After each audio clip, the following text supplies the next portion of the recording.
put me against Paddy. You think Paddy's going to beat Justin Gaethje? Easy. That's a crazy thing to say because Justin Gaethje's a f***ing animal. He could be the next Conor McGregor star. I want that world title. All laugh all yous once and say I'll never be champ. You gang of mushrooms. Like that kind of a star where the whole He world's has watching. that weird personality. Yes. Yeah, he has that. Well, he's very disarming because people, they see, I talked about this in the last pay-per-view. I said it's a very sneaky trick because guys like you look at you, the way you carry yourself, the way you, that's a fighter.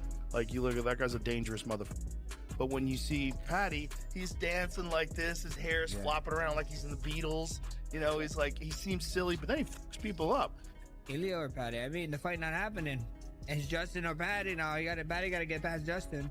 Justin a tough fight, bro. I don't know. A lot of people sleeping on Justin on the Paddy fight, which just makes me ridiculous. Damn, what could be next for Paddy? Ilya says he thinks Paddy kills Justin Gaethje. I don't think kill him, dude. Justin Gaethje is so fucking solid. But again, 5-round fight, 2, 3, 4 rounds into the match, and Paddy does score a takedown. Now he's got maybe Justin Gaethje on his back in half guard. That's very plausible. Justin forgets he can wrestle. He definitely trains it, but you could see why Ilya thinks that a little bit. Plus, Justin Gaethje's 36, Paddy Pimblett's 30 years old. But again, you can't count Justin Gaethje out. He could knock Paddy the out. I would lean towards Justin. Paddy Pimblett generates considerable buzz across the MMA world by openly stating his intent to knock out Justin Gaethje. He doesn't portray it as a hopeful forecast or simply a bid for attention. He delivers it with complete conviction, asserting that the outcome will shock everyone watching. Pimblett positions himself as entirely truly convinced of his ability to finish one of the most dangerous strikers in the lightweight division, making it clear that he believes this moment will redefine how people view him at the elite level. Everyone's going to be shocked, to be honest, because I think I'm going to knock him out. So people won't expect that. People think I'm just going to try and grapple and take him down, but I'm not. I'm going to come out and I'm going to put it on. Expecting an early knockout, a late knockout, somewhere in the middle? I don't see him getting past the third, just like Chandler. Justin Gaethje similarly embraces the chance to contend for another interim belt at UFC 324 and views it as a path to more significant things. He sees this scenario as an opening to compel his entry into an eventual clash with Ilia Topuria. Simultaneously, he adopts the mantle of the disruptor, casting himself as the spoiler who excels in these types of moments, akin to when he thwarted the highly anticipated Khabib Nurmagomedov versus... Last time you won that interim belt, you threw it on the ground in the cage, says it wasn't the priority for you. Do you have different feelings towards it this time and what it could mean at this point in your career? Yeah, I mean, it wasn't that it wasn't a priority, it was that I knew Khabib was next, and if I was going to sit there and think that I was any kind of champion with that belt, with Khabib being next, I think I was, going to be foolish. I needed that mindset to prepare for that fight, and he beat me. And but ultimately, like I said, this gets us paid as a champion, and it definitely gives me the chance to fight Ilia. I want to fight Ilia. I want to play spoiler just like I did in Khabib and Tony. I'm going to put this up for everybody, and there's going to be no Paddy and Ilia. I'm going to do the same thing I did for that fight. And then I'm going to fight Ilia on the White House card if he's ready to fight again. We'll see when he's ready again.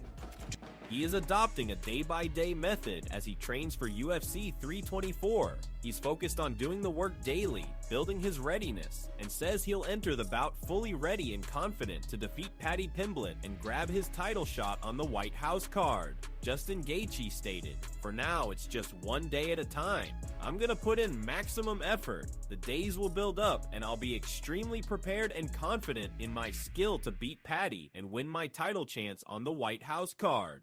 That's the strategy. I did an extra workout on Mondays, so now I have 3 workouts, and I really tear my body down so I can.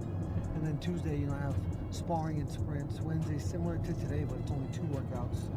And then Thursday and Friday is only 1 workout, but very high intensity workouts.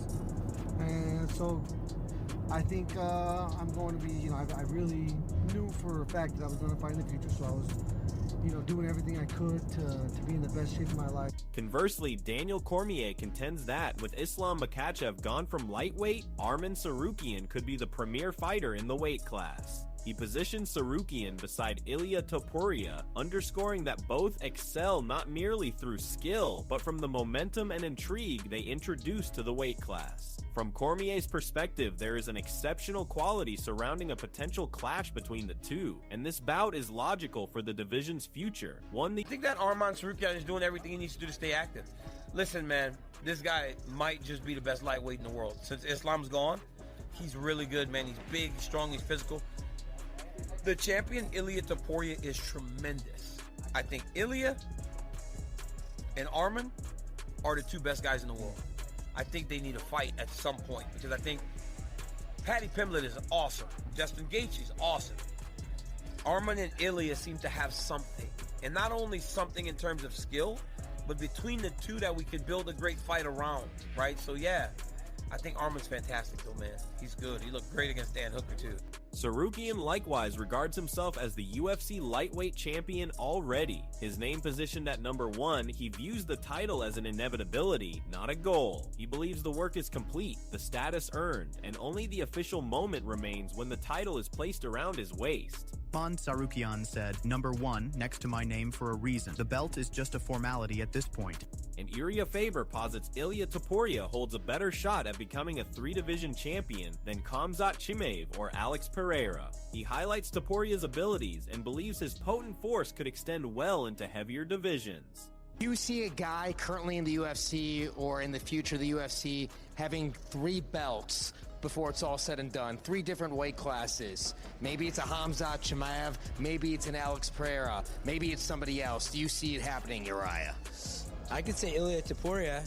That guy, I mean, with his skill set, he seems to have some crazy power that could translate to the higher weight classes. Because, you know, the only thing you're combating when you go up and down weight classes, I did the same thing. I was a world champion at 145 pounds, top contender for years at 135 pounds. You're just fighting different battles. It's you're a little bit faster when you're the smaller guy.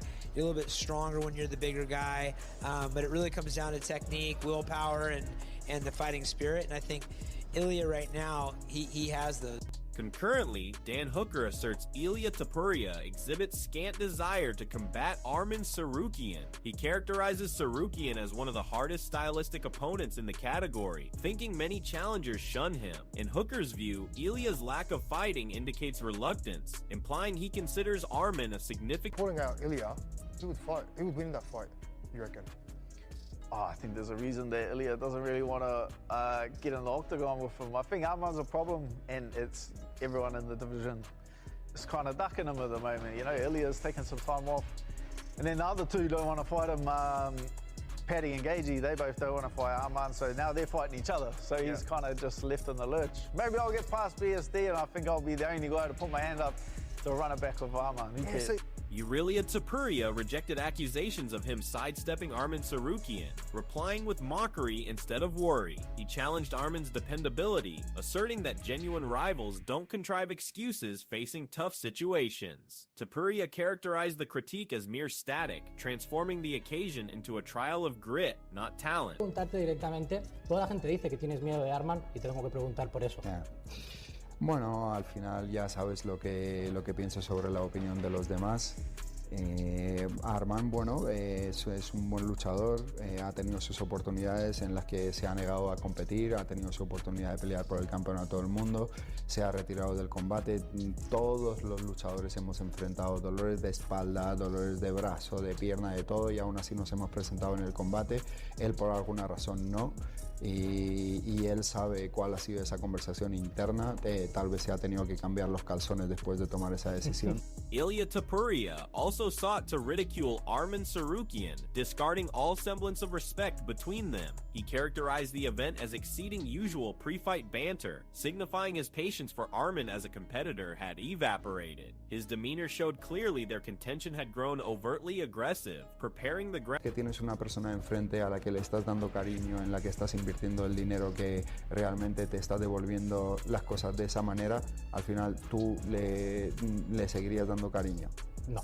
Bueno, pues eso es lo que están haciendo. Lo que han dicho, se han sentado en una mesa y ¿sabes lo que han dicho? Que le den por el culo a Arman. Así que Arman, desde aquí, que te den por el... Arman Tsarukyan responds to Ilia Topuria, highlighting the disconnect between Topuria's claims and actions. From Arman's viewpoint, someone professing to step away for personal reasons shouldn't keep inserting themselves into headlines. He characterizes the matter as insincerity, not rivalry, showing he discounts Topuria's words before Tsarukyan said, "You're talking about taking time off from fighting to fix your family issues, but it looks like you have plenty of free time for all these interviews. You're a joke, El Pan." Luke Rockhold contends Arman Tsarukyan poses a significant challenge for Ilia Topuria due to his elite grappling. He highlights Arman's wrestling and overall ground mastery as a step above, characterizing the contest as a genuine gauge of Ilia's true strength on the mat. While admitting Ilia is skilled on the ground, Rockhold views Arman as operating in a distinct tier, where his mat work could force encounters that expose a clear separation between good and elite. I feel like with Arman Tsarukyan, just before I get off, do you feel like he would have beaten Ilia Topuria had they fought for the actual undisputed title? I mean, he's going to be a problem for Ilia for sure. I mean, his wrestling is legit, his grappling is legit. We really get to see how good Ilia is on the ground in that space, because he's good, but Arman's elite, so I don't know. We'll see how that all works. Paige Jackson confessed he originally felt worried about the pairing, pointing to Topuria's striking and confidence as tough obstacles, despite realizing why supporters are keen for the bout. Conversely, Bear DeGidio entirely champions Arman Tsarukyan, commending his dedication, superior cardio, wrestling, and flawless blend of striking and grappling. In DeGidio's view, Arman is a much more comprehensive mixed martial artist than many perceive, more demanding than it initially looks to the eye. Arman? Yeah, the whole world wants to see Arman and Ilia. Who do you got? Be honest. Be honest. That's the fight. Who you got? I'm gonna be honest. Be honest. I'm gonna be honest. I didn't want to see him and Arman, because Arman was one of us and stuff now, because I feel like Topuria hands might be a problem. But everybody said that there's no problem for Arman. His Topuria's like striking and his wrestling and he's confident. Yeah. He's confident. He's been working hard. He's a hard worker. I seen him the way he works. He's tough. I don't think anybody could touch Arman, and I'm not saying that because I glaze him because he's my friend. I think Arman is his cardio. I think his cardio is incredible. I think his wrestling's incredible, but I think Arman is a true mixed martial artist. People don't get to see this from him. He has so much power and technique, from his kicking to his wrestling to his striking, but he's able to put them together so seamlessly. Also offers his thoughts on a prospective Arman Tsarukyan against Ilia Topuria bout, calling it perilous yet highly achievable for Arman. He considers the critical aspect blending striking with wrestling, portraying it as a contest where Tsarukyan holds every tool needed to triumph. How do you feel about that fight? Against Topuria, right? Yeah. I mean, it's a tough one. It's a very tough one. Can Arman beat him? 100% again. Yeah, he can beat him. Yes, for sure. How? Mix up the striking with the wrestling. Renato Moicano thinks Arman Tsarukyan should get the upcoming title opportunity, even though he's not truly a huge admirer. He highlights that Arman's only key losses were a close split decision versus Gamrot and a last-minute first bout against Makhachev. Since that time, Arman has posted strong showings, including a close victory over Charles, and Moicano believes he's proved his worth for a chance at the title. Arman's run... he's very vocal about wanting to be next, to fight for the belt, to fight Ilia. Do you think he should be next? Hey, Ariel, you know me, I don't like Arman Tsarukyan that much, I don't have nothing against him, but to be honest, right now, he is the guy to fight for the belt.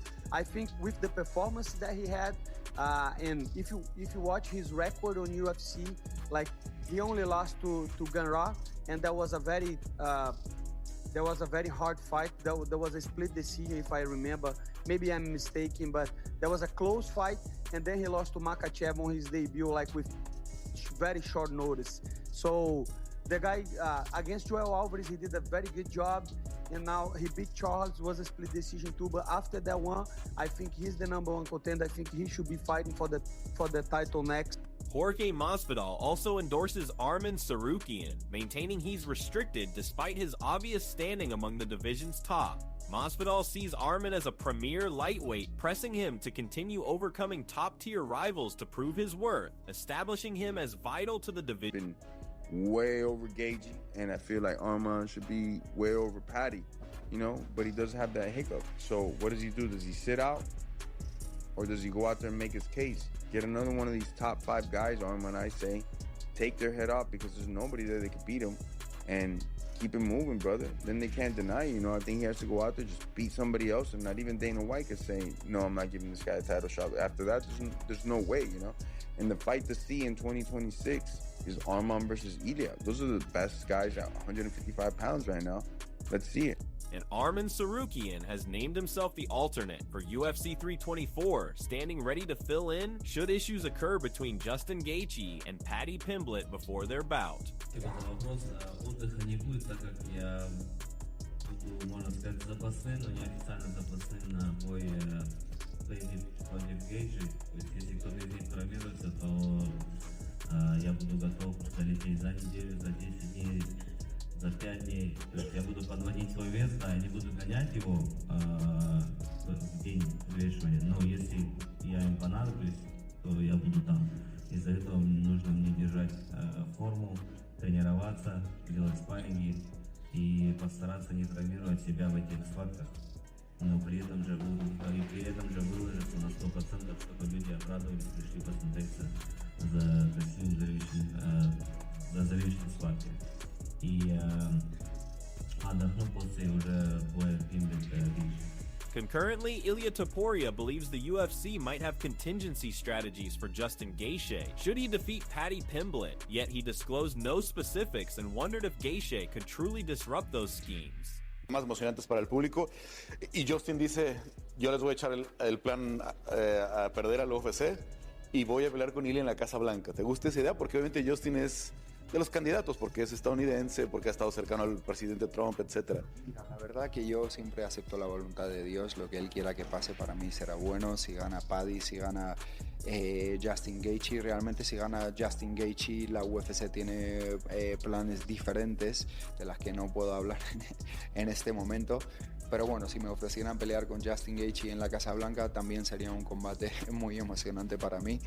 Sería algo que me ilusionaría muchísimo. No sé qué tan capaz va a ser de arruinar los planes de la UFC y los planes de Paddy Pimblett. Lo va a tener bastante difícil, no imposible, así que le deseo toda la suerte. Pero no sé si tendrá tanta suerte ganándole a Paddy Pimblett, porque después se va a tener que encerrar en un octógono conmigo y no sé si eso es tener mucha suerte o no. He also acknowledges both Justin Gaethje and Paddy Pimblett merit the interim title shot. He attributes the UFC's choice to his own personal situation, which kept him from competing in January, and expresses happiness for both fighters, viewing the contest as fully merited. Paddy Pimblett en contra de Justin Gaethje. Una pelea que tú incluso anticipaste que podría pasar, ¿no? Que tal vez para que Paddy mereciera la pelea de campeonato contigo, tenía que ganarle a Justin. ¿Cómo la ves? ¿Cómo te tomó la decisión del UFC? Muy bien, muy contento. La verdad que yo tuve la conversación previamente antes con la UFC, sabía lo que estaba sucediendo, mantuvimos algunas conversaciones. Por mi situación personal sabían que yo no pudiera competir en enero, por pues todas las cosas que engloba una situación personal por la que estoy pasando, y al final decidieron hacer el combate por el título interino entre Paddy Pimblett y Justin Gaethje. A mí me parece muy merecido para ambos, es un título bastante válido, bastante merecido, es lo más cerca que van a estar los dos de tener un campeonato del mundo. Le felicito a los dos, pero Moreover, Tony Ferguson contends Paddy Pimblett goes into his next fight with a mental lead, propelled by the craving of a combatant seeking his initial big chance. Conversely, Justin Gaethje bears the burden of previous championship defeats. Ferguson perceives this drive as benefiting Paddy and considers him prepared to begin a fresh phase, even as he hopes for the best for both contestants. For the interim belt, who do you think wins that fight? Paddy. Only because Justin doesn't want another interim belt. I mean, like, that's just it. You could tell, like, as soon as, like, when we were fighting, like, I prepared for a different guy. Like, that'd be real. And it was like, I wanted to go in there and, like, just, that's not about me anyways. We'll talk about Gaethje and Paddy. Paddy's not bad, dude. Paddy's not bad. He's very beatable, and Gaethje's very beatable as well. But when it goes into the passion and how upsetting Justin Gaethje has always been about not getting that real title shot, and they just keep dangling it right there again. Ferguson emphasizes Paddy Pimblett's hunger as a key factor, noting he's pursuing his initial big chance, while Justin Gaethje carries the burden of prior title losses. Ferguson thinks this drive gives Paddy an advantage and sees him as entering a new chapter, yet he still wishes both competitors well as they ready for the bow. Paddy's in for a new treat, right? Paddy's the one that's never fought for a belt. He's going in there. He's going to be trying to, get that stuff. He's going to feel a little bit more fresher. He's going to have that little bit of excitedness, in my opinion. So if I was going to the book and I was going to try to place the bet, I mean, I would go with the new kid that's going in there and that's going in there for the new opportunity rather than the old kid that fought for the belt, disrespected it, threw it on the fucking ground, and didn't give a shit for it. In my mentality, that's how he's going to be again. It's going to go for Paddy, in my opinion. So best of luck for both of them. I hope they knock each other. Velashvili believes the interim lightweight title bout and Gaethje's fight will be intriguing. He suggests Gaethje might hold the upper hand if the contest remains upright, whereas Pimblett could excel should it proceed to grappling. Marib highlights that the result is difficult to foresee, given the fight could plot. Pimblett versus Justin Gaethje, it's gonna be interesting fight because we know Paddy Pimblett, he does know jiu-jitsu, grappling. If they go striking, I think Justin will beat him. But if they try more grappling, then Paddy got this, and who knows what they're gonna do, what kind of fights they will show. And I don't know who will be winning. Both can win.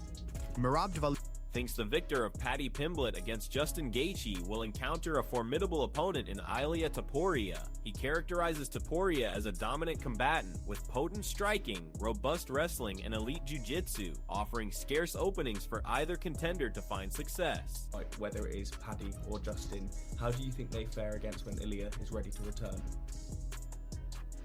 Yeah, they have no chance against Ilia. Either Paddy or Justin, Ilia, very, very good champion.